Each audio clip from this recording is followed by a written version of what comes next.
Hello viewers, welcome to my channel online study with Bhavesh. आज के video में हम बात करने वाले हैं गॉस के नियम के अनुप्रयोग के बारे में। अर्थात पिछले वीडियो में जो हमने गॉस का नियम पढ़े हैं वो गॉस का नियम कहाँ कहाँ काम आता है, तो उसी के बारे में हम आज के वीडियो में डिस्कस करने वाले। तो देखिए, गॉस के नियम का जो पहला अनुप्रयोग है वो है आपका विद्युत क्षेत्र की तीव्रता का मान ज्ञात करना।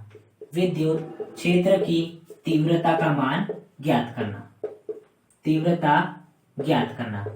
देखिए, हमें गॉस के नियम की सहायता से क्या ज्ञात करना है?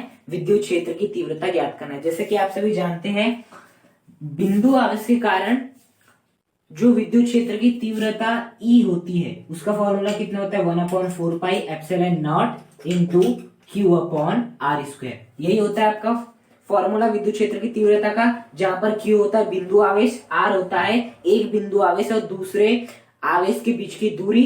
तो इस सूत्र को हम जानते हैं, किसी बिंदु आवेश का विद्युत क्षेत्र की तीव्रता। तो इसी फॉर्मूले को हमें डेराइव करना है गॉस के नियम की सहायता से। तो गॉस के नियम का पहला अनुप्रयोग है विद्युत क्षेत्र की तीव्रता का मान ज्ञात करना। ओके, तो देखिए इसको हम किस प्रकार से ज्ञात करेंगे। इसके लिए सबसे पहले हम क्या मान लेंगे? आपका इस प्रकार से गोला मान लेंगे। क्या मान लेंगे? हम इस प्रकार से गोला मान लेंगे। इस गोले का केंद्र हम मान लेंगे O। क्या मान लेंगे? केंद्र O मान लेंगे। इस केंद्र O पर हम कौन सा आवेश रख देंगे? Q आवेश रख देंगे। इस गोले की जो त्रिज्या है वो कितनी है आपकी? स्मॉल r है। कितनी आपकी? स्मॉल r है। यहाँ पर एक बिंदु P स्थित है। यहाँ पर कौन सा बिंदु स्थित है? बिंदु P स्थित है। ओके, अब चूंकि देखिए ये आपका कौन सा आवेश है? प्लस क्यू आवेश है। अब ये प्लस क्यू आवेश अपने चारों ओर उत्पन्न क्या करेगा? विद्युत क्षेत्र उत्पन्न करेगा। अब इस विद्युत क्षेत्र में आपका ये बिंदु क्या है? पी भी है। अब इस बिंदु P पर मुझे किसका मान ज्ञात करना है? विद्युत क्षेत्र की तीव्रता अर्थात E का मान ज्ञात करना है। वो भी E का मान किसकी सहायता से ज्ञात करना है? गॉस के नियम की सहायता से ज्ञात करना है। ओके, तो आपका गॉस के नियम के जितने भी अनुप्रयोग पढ़ेंगे तो उसमें दो चीज का आपको बहुत अच्छी तरह से नॉलेज होना। पहली बात तो इस सूत्र का मालूम होना आपको, समाकलन of E ds cos theta, ये आपका पहला फॉर्मूला होगा। और दूसरा फॉर्मूला होगा आपका summation of Q divide by epsilon not. Summation of Q का मतलब पृष्ठ के भीतर उपस्थित कुल आवेश। ओके, देखिए ये भी फाई है, ये भी फाई है, अर्थात इन दोनों को हम क्या कर देंगे? अंत में बराबर कर देंगे। ओके, तो देखिए बेसिकली पहले मुझे ये वाला फॉर्मूला लगाना है, उसके बाद ये लगाना है। इन दोनों की सहायता से आप गॉस के नियम के अनुप्रयोग जितने भी है उन्हें क्या कर सकते हैं? आसानी से सॉल्व कर सकते हैं। ओके, तो देखिए अब हम करने का प्रयास करते हैं। सबसे पहले लिखेंगे हम परिभाषा से। क्या लिखेंगे हम? परिभाषा से, मतलब विद्युत फ्लक्स की परिभाषा से। विद्युत फ्लक्स की परिभाषा से हम क्या जानते हैं कि जो होता है फाई इक्वल टू क्या होता है आपका? E ds cos theta. ये होता है आपका phi equal to E ds cos theta. अब यहां मैं क्या मान लेता हूं? आपका एक छोटा सा आपका क्षेत्रफल मान लेता हूं ds। यहां पर मैं आपका क्या मान लेता हूं? छोटा सा क्षेत्रफल ds मान लेता हूं।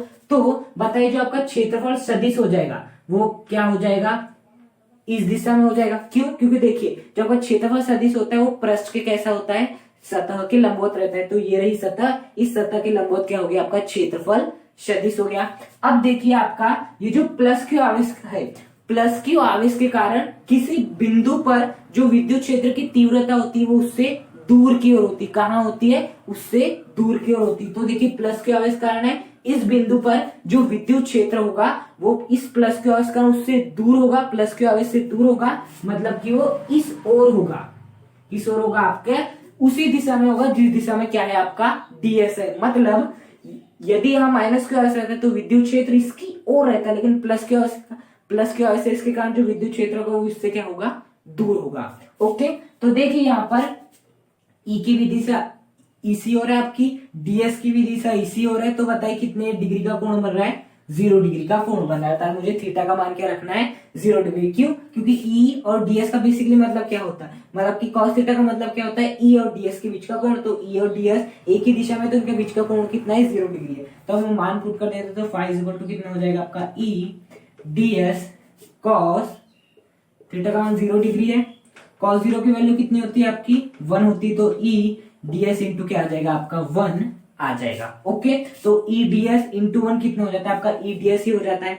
अब देखिए इसे हम और आगे सॉल्व कर लेते हैं। क्या हो जाएगा आपका फाई इज इक्वल टू ई, क्या आ जाएगा आपका बाहर आ जाएगा, अंदर क्या बच जाएगा आपका ds बच जाएगा, अंदर क्या बच जाएगा आपका ds।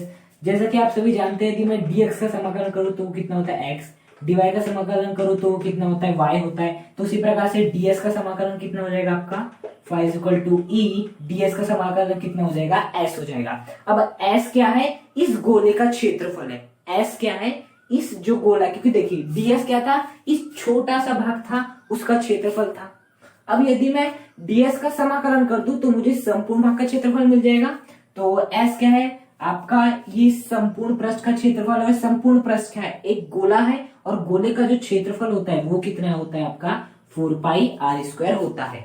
ओके, s क्या है, गोले का क्षेत्रफल, जो हमने पृष्ठ माने पृष्ठ एक गोला है और गोले का क्षेत्रफल कितना होता है 4 पाई आर स्क्वायर। मतलब यहाँ मैं s के स्थान पे क्या लिख सकता हूँ 4 पाई आर स्क्वायर लिख सकता हूँ। तो मैं लिख देता हूँ phi is equal to, phi का मान आसानी से ज्ञात हो गया, अर्थात विद्युत फ्लक्स का मान आसानी से ज्ञात हो गया। अब मैं किसके नियम की सहायता लूंगा, जो गॉस का नियम था उसकी मैं क्या लूंगा सहायता, नियम से।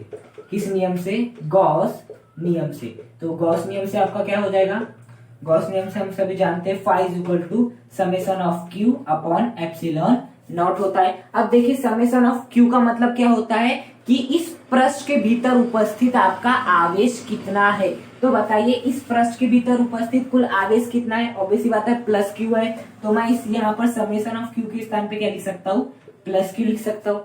इस समेशन ऑफ क्यू के स्थान पे क्या लिख सकता हूँ, प्लस क्यू डिवाइड बाय क्या रहेगा एप्सिलॉन नॉट। इस फाई के स्थान पे ये वाला मान रख सकता हूँ, तो मैं यही वाला मान रख देता हूँ। आपका कितना हो जाएगा E into 4 pi R square हो जाएगा, कितना हो जाएगा E into 4 pi R square हो जाएगा। अब देखिए हम क्या करेंगे, ये जो है हमारा बेसिकली मुझे ई का मान निकालना है, तो मैं क्या करूंगा इस 4 पाई आर स्क्वायर जो कि गुणा में कहा मैं भेज दूंगा, इसे भाग में मैं भेज दूंगा। तो क्या हो जाएगा आपका क्यू अपॉन एप्सिलॉन नॉट, ये जैसा का वैसा था, ये अभी गुणा की परिस्थिति में इस साइड में आ जाएगा तो भाग में आ जाएगा। तो हमारा बेसिकली ई का मान क्या आएगा Q upon epsilon naught into 4 pi R square. अब मैं इसे थोड़ा अच्छे से लिखता हूँ तो क्या हो जाएगा क्यू अपॉन 4 पाई को मैं पहले लिख देता हूँ, एप्सिलॉन नॉट को बाद में लिख देता हूँ, इंटू 1 अपॉन क्या लिख देता हूँ आर स्क्वायर लिख देता हूँ। ओके, अब देखिए इसे मैं और आगे सॉल्व कर लेता हूँ तो क्या हो जाएगा आपका E is equal to 1 upon 4 pi epsilon naught, इसे मैं ऐसे लिख सकता हूँ into Q upon R square. तो ये निकल गया आपकी विद्युत क्षेत्र की तीव्रता का मान, किसके नियम से, गॉस के नियम से। तो ये है गॉस के नियम का पहला अनुप्रयोग। कुछ नहीं करना है, पहले आपको परिभाषा से फाई का मान निकालना है। उसके बाद आपको क्या करना है, जो गॉस का नियम उसके साथ फाई का मान निकालना है और आसानी से प्रूफ हो जाएगा।